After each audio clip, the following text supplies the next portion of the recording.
Started back in 2006, really interested in what causes systemic poverty, right? Like what are the reasons for it? What's taking place, and then how do we as an organization begin to address deep-rooted needs?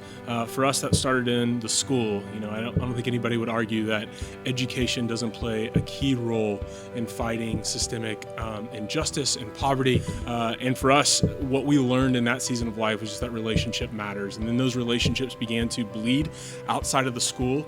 We began to really connect with the demographic of 21 to 35-year-olds and realized that there was a need for real opportunity to take place. And so for us, that terminology has been workforce development, and it is our job and our responsibility to build deep relationship, friendship, and then call the St. Louis business community to the table and say, hey, there's an incredible amount of opportunity that exists in our city. We want to make sure that it hits the doorsteps of our community. Our hope is that power and control comes back into our community, and there's no better way for that to happen and take place rather than starting and creating business.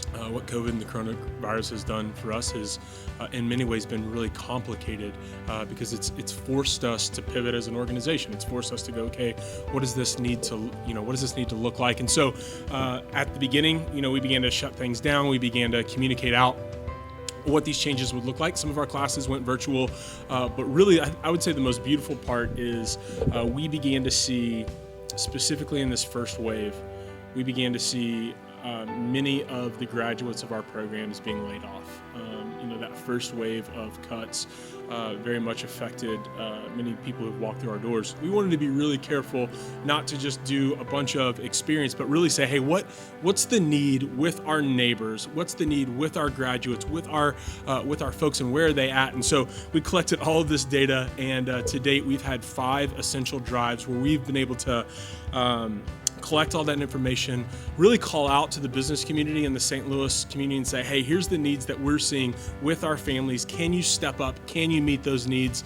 And to date, we've seen over 5,000 people come through and be able to receive anything from food to toiletries to feminine hygiene to diapers, whatever some of those needs were. It was really beautiful to see our team, our community, our donor base be able to step up and meet those needs. We were really worried about what does this slowdown look like. And that was a challenge that we had to put out to our team. And with a lot of what we do with our grantors, we had to communicate, go back to all of our funding entities and kind of say like, hey, here's the new reality for us. This is how we're planning to meet those needs. And we're also not planning to slow down. So we're going to keep that one-on-one relationship. We're going to keep high touch. We're going to keep training. We're going to keep implementing our program. It's just going to look differently. Historically, we've just kind of said like, hey, everything that we're going to do is empowering, and then this happens, right? And you're sitting there going like the most beautiful way that we could love and serve our city may look like charity in any crisis, right? It's beautiful to see the way that teams come together, and then I would say the crisis caused a binding of like, hey, what are we going to do? What is this going to look like? But then the celebration that took place in our streets, right? People coming through and just like, man, you have no idea what this means to me. You have no idea what this means to our family. Like, you cannot not celebrate that. And so in the midst of heartache, we also got to experience a season of joy and celebration and loving and caring for one another, and we're better because of it. I don't know if there's other cities that experience the type of community, the type of environment that we do here.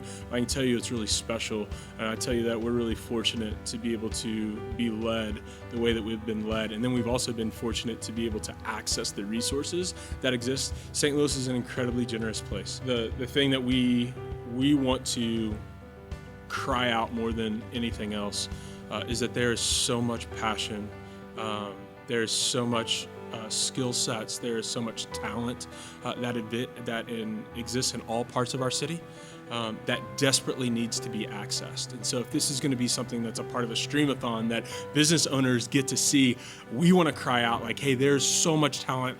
Please reach out. We want to be a resource to this business community, and we have a pipeline of individuals that are ready to not only transform the businesses that they walk into, but to be leaders and transform our city as well.